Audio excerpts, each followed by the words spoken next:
Oke, di bagian yang kedua, materi yang kedua setelah kita memahami dasar-dasarnya tadi adalah bagaimana memahami komponen-komponen utama dalam Microsoft Access. Ketika kita buka Access, pada dasarnya ada beberapa komponen utama yang harus kita kuasain. Yang pertama adalah kita harus mengenal apa itu table, bagaimana membuat table. Kemudian bagaimana membuat query, bagaimana membuat form, bagaimana membuat report. Adapun beberapa hal yang kalian lihat ini di layar ini adalah komponen-komponen utamanya. Ada juga yang namanya makro, modul, dan visual basic. Oke, satu-satu, mulai dari nol aja ya. Ketika kita membuka dan menutup database dan kita coba membahas masing-masing komponen per kisah cerita yang ada di sini. Oke, ini kita close. Contohnya, coba saya buka lagi database baru. Cari aja di program file, cari Microsoft Access. Langkah pertama untuk mengenal jendela database. Nah, bedanya adalah kalau di database Access kita simpan dulu datanya. Ini ada blank database, teman-teman coba buat karena ini masih pengantar. Kita coba di sini belajar satu memahami komponen. Create. Nah, tampilan pertamanya ketika buka database adalah seperti ini. Dia filenya disimpan di mana? C user di OneDrive, dokumen belajar 1. Disimpannya di situ. Komponen utamanya yang pertama adalah table. Table ini adalah kalau berdasarkan teori yang ada di sini, table adalah objek utama atau tulang punggung dari sebuah database. Table digunakan untuk menyimpan sekumpulan data yang dimasukkan ke dalam database. Pembuatan table harus diperhatikan karena jika terdapat kesalahan maka proses database berjalan lambat atau hasil yang diperoleh salah. Oke. Table Microsoft Access memiliki, sebentar saya tutup. Table Microsoft Access memiliki kemiripan dengan Microsoft Word atau Excel. Keduanya sama-sama memiliki kolom dan baris. Jadi ceritanya coba saya buka Excel karena teman-teman sudah terbiasa menggunakan Excel. Kalau kita pahami, di sini ada kode barang, kemudian nama, kemudian jenis, kemudian harga, kemudian KTY, kemudian jumlah. Oke. Yang teman-teman lihat di sini di dalam Access adalah di dalam Excel ini adalah bentuk dari table. Coba kita satu-satu ya memahami table. Nah, ini table. Ini judulnya, judul dari sebuah table. Ini kalau dalam istilah kita ini namanya field. Kalau bahasa Inggrisnya field. Nah, atau judulnya itu bahasa Banjarnya. Jadi kode, nama, jenis ini judulnya. Kalau kita kotakin, nah setiap data yang ada di sini ini namanya rekaman datanya. Misalnya B1. B1 namanya adalah spidol. Jenisnya alat baca, alat tulis kantor. Kemudian harganya anggap saja Rp2.000, kuantitinya 10, totalnya. Kalau teman-teman yang sudah terbiasa menggunakan Excel, menggunakan rumus ya. Antara ini dikali ini, enter.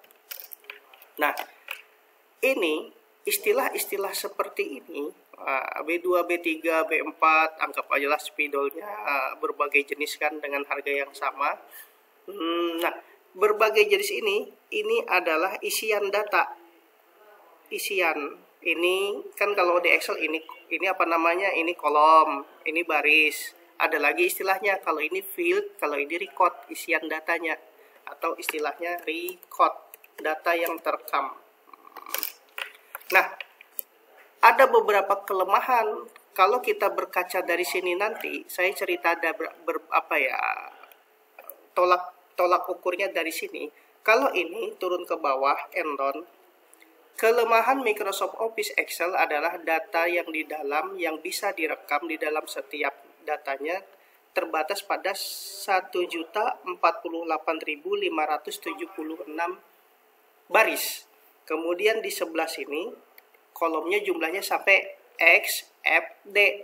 Nah, ada keterbatasan seperti inilah yang mengharuskan kita kembali memahami belajar database, karena database ini nanti tidak terbatas ceritanya. Nah, berawal dari sini lagi, biar agak sedikit nyambung. Kalau di sini klik kanan, setiap sel ini ya, setiap sel kita format sel, tipe-tipe datanya kan sudah ada tuh, kategori atau tipe datanya ada general yang sifatnya umum, ada number, ada currency, ya kan, yang berupa uang seperti ini. Atau kalau mau RP-nya ke sini, klik kanan, kita format cell, kita ganti accounting. Jadi seperti ini, agak berjauh sedikit. Atau tipe datanya format cell ini, date, time, persen, teks, spesial, kostum, dan lain sebagainya. Tapi di sini ada beberapa kelemahan dari Microsoft Office Excel. Dia tidak tidak terinclude untuk menyimpan yang namanya video di dalam sel ini, tidak bisa menyimpan gambar, tidak bisa menyimpan suara. Seperti ibaratnya kalau teman-teman pasang status di media sosial, apapun yang diketik itu kan apapun yang diupload sebenarnya masuk ke dalam sebuah database table yang ada di sistem server media sosial tersebut. Nah, sistem server atau datanya bagaimana? Pola pikirnya kita kembali ke sini. Baik, yang pertama adalah memahami table. Table tadi saya ulang lagi dari awal biar teman-teman paham. Ketika buka ini buka database yang baru. Tadi buat yang baru atau open database atau buka yang recent ini, yang baru kita buka beberapa menit lalu. Saya ulang, kita blank database.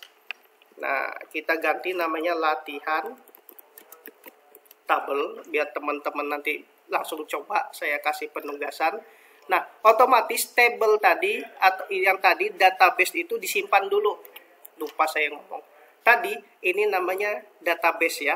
Nama latihan table, belajar sains 1, latih 1 ini namanya database.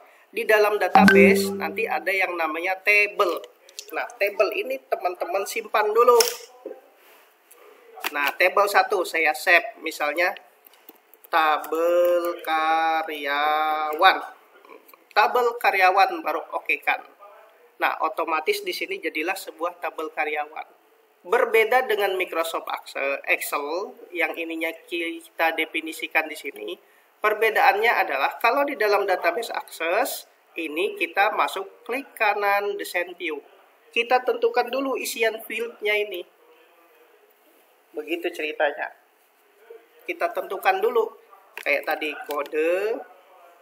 kode karyawan. Kalau karyawan itu kita awali dengan NIP, nomor induk karyawan. Data tipenya oke lah. Kita pasang auto number. Kemudian deskripsinya nomor induk karyawan.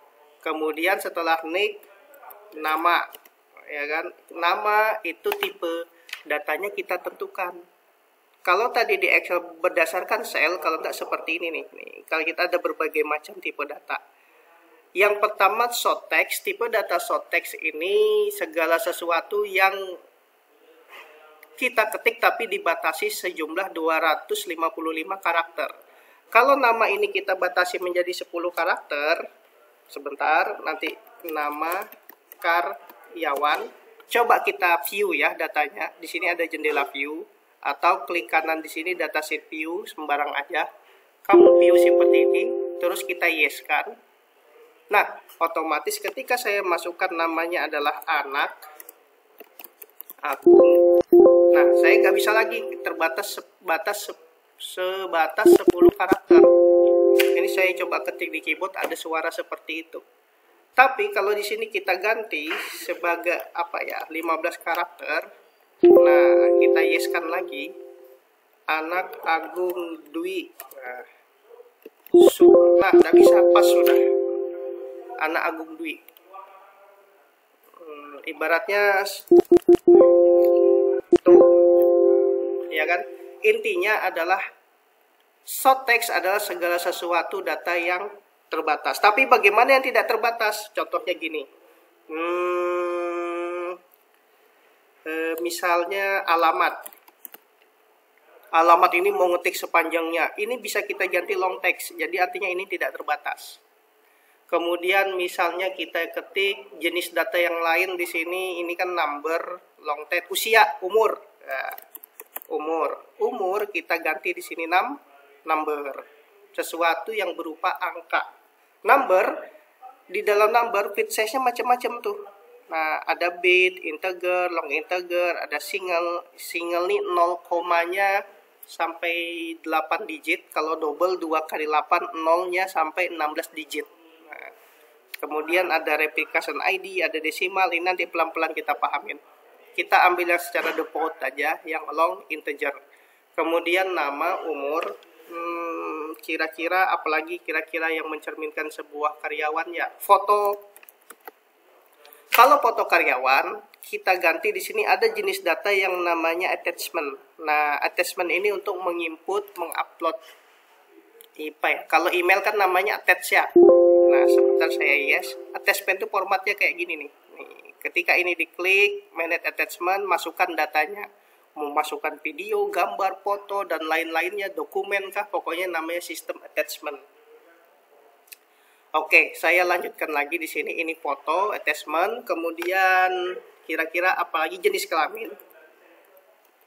Jenis kelamin dari short text ini mungkin kita batasi ya 20 gini. Tapi dari short text ini nanti kita pilih lookup widget. Ada di sini tipe data. Maaf ya, ini saya lewatkan seperti ini. Karena yang di sini date time ini menunjukkan waktu yang lebih diperlengkap, currency mata uang atau nomor yang otomatis, ya kan? Oleh objek hyperlink ini menunjukkan link, kalkulat untuk menghitung. Coba kita ini dulu, lookup widget. Kita pilih yang nomor ini, I will tap value that I want. Ini ada laki. Kemudian di sini ada bobinian, perempuan. Baru kita finishkan. Nah, coba kita save dulu. Kita save, baru kita view. Jadinya seperti ini, Pale. Nah, laki-laki, perempuan. Ada pilihan tipe datanya. Kalau umur, kita masukkan, nah, bahkan error dia. Bakal muncul error ya. Tapi kalau kita masukkan berupa angka 32, otomatis normal. Itulah ibaratnya di Jalan Juanda. Kemudian ada lagi tipe data yang ibaratnya apakah dia karyawan tetap?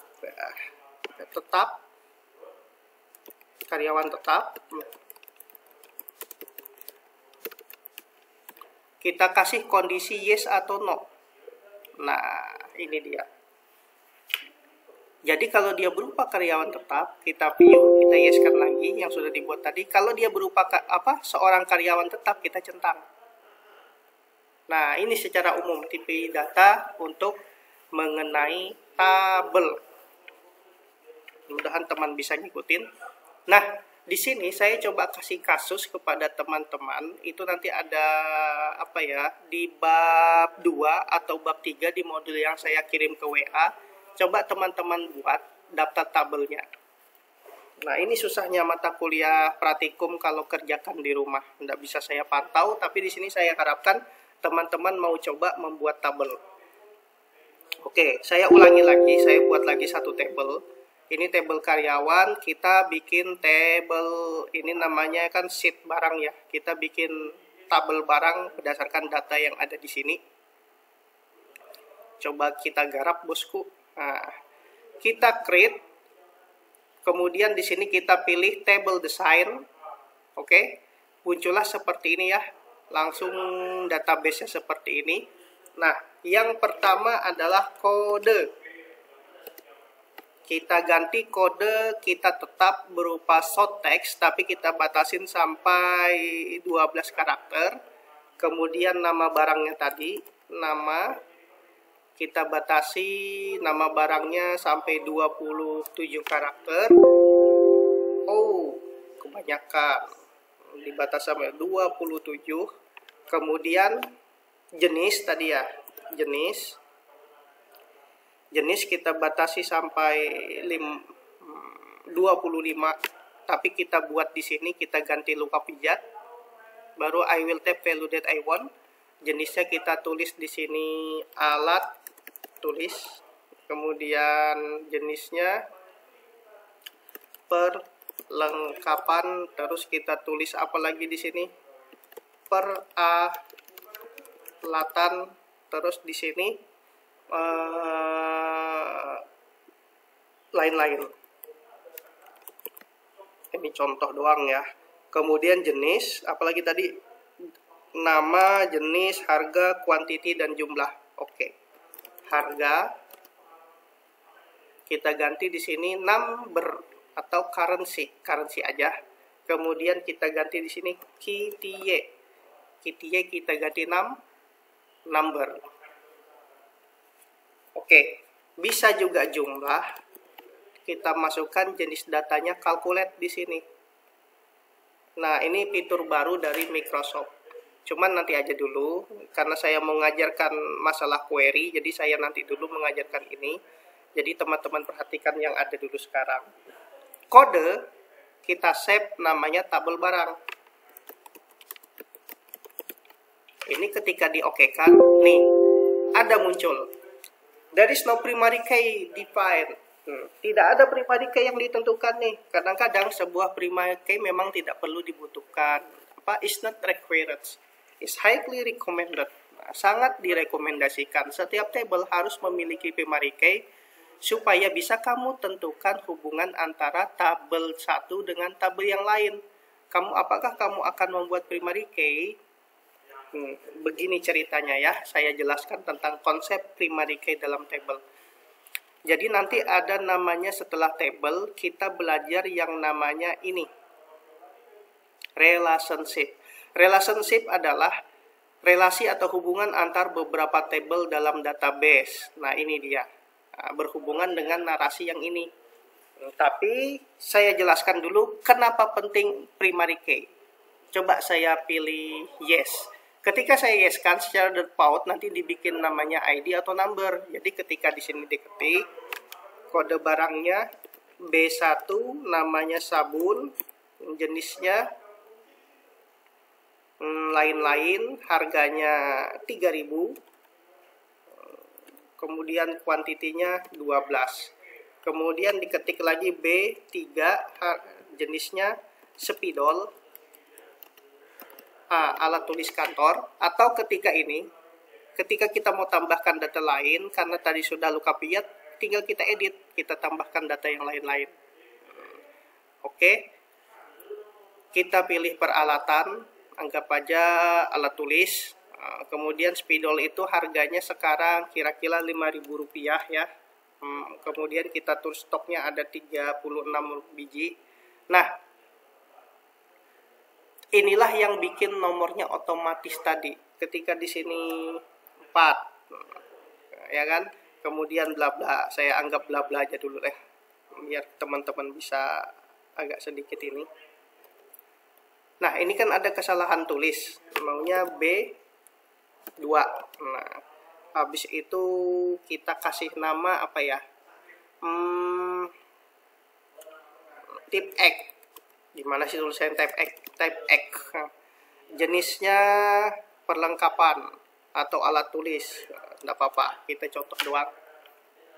Nah, otomatis ID ini mengikuti aturan nomor angka 2-nya tadi tidak ada karena kehapus atau apa. Yang jelas ini tidak terlalu penting. Kalau ini kita hapus, kita delete record-nya ya, isiannya tadi. Yes, kita lanjutkan di sini. B4 otomatis dia mulai dari 6. Jadi record yang keempat sudah nggak ada. Itu yang kalau sistem auto number. Itu maksudnya yang saya pengen sampaikan. Di sini tip X lagi dengan jenis yang berbeda, ya kan? Oke, kita tulis sini Rp30.000. Kita tulis di sini 120.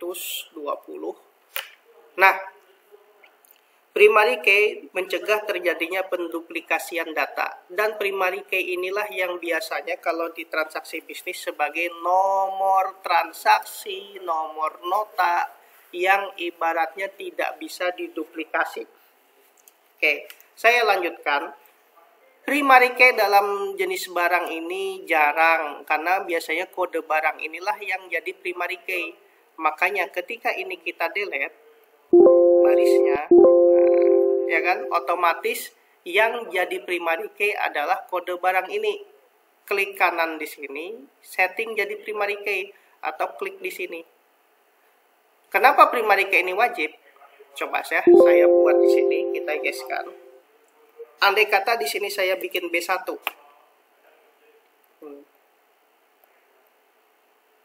Nah, ini yang kamu rubah tidak sukses karena tidak diizinkan terduplikat. Jadi mau nggak mau ini harus kita ganti dulu jadi B5, baru di sini datanya bisa. Misalnya Baskom. Kita tulis di sini 12.000. 12. Nah ini, jadi nggak bisa ibaratnya diduplikasi. Itu fungsinya primary key. Karena ada beberapa hal yang sama kayak tip X, atau di tabel pegawai nama pegawainya sama, tapi orangnya berbeda, ya kan? Mau nggak mau dibadakan berdasarkan nomor induk pegawainya. Itulah pentingnya primary key dalam sebuah tabel. Oke, sampai di sini dulu saya membahas masalah cara membuat tabel. Intinya create dulu sebuah tabel, masuk table design, isi dulu feed-nya, judul tabelnya, misalnya nomor transaksi, kemudian nomor kita bikin auto number deh. Nah, kita kasih primary key deh. Terus tanggal transaksi. Nah, baru kita pilih date time. Kemudian kita ganti di sini kode mengarahkan ke data barang. Kode barang nih misalnya luka pijat, karena tadi pilihan pertama, sekarang pilihan yang kedua ngambil dari data barang yang dipilih. Nih pilih tabel barang, kita ambil kodenya, kita pilih, baru kita next, baru kita nextkan aja, baru kita finishkan, baru kita yeskan, baru ini namanya tabel transaksi, baru kita oke kan. Nah, seperti ini. Kenapa seperti ini kalau yang pilihan kedua? Jadi kita nggak perlu input, karena dia hanya akan mengambil data barang yang ada di tabel barang. Nah, sistem yang keterikatan seperti ini, inilah yang akan pelan-pelan ke depannya kita kuasain. Dan inilah yang dinamakan membangun sebuah hubungan antar tabel atau relationship. Nah, ini yang terbangun tadi. Tabel transaksi, kode barangnya ngambil dari tabel barang di sini. Dan ini akan di pertemuan setelah kita fokus belajar tabel. Oke, sampai di sini dulu kita memahami tabel secara sederhana. Nanti ada teman-teman saya kasih modul, ada tugasnya ke kalian. Coba kalian garap ya di rumah menggunakan laptopnya. Mudahan minggu depan kita ada pertemuan praktikum kelas dengan kita saling menjaga protokol kesehatan. Assalamualaikum warahmatullahi wabarakatuh.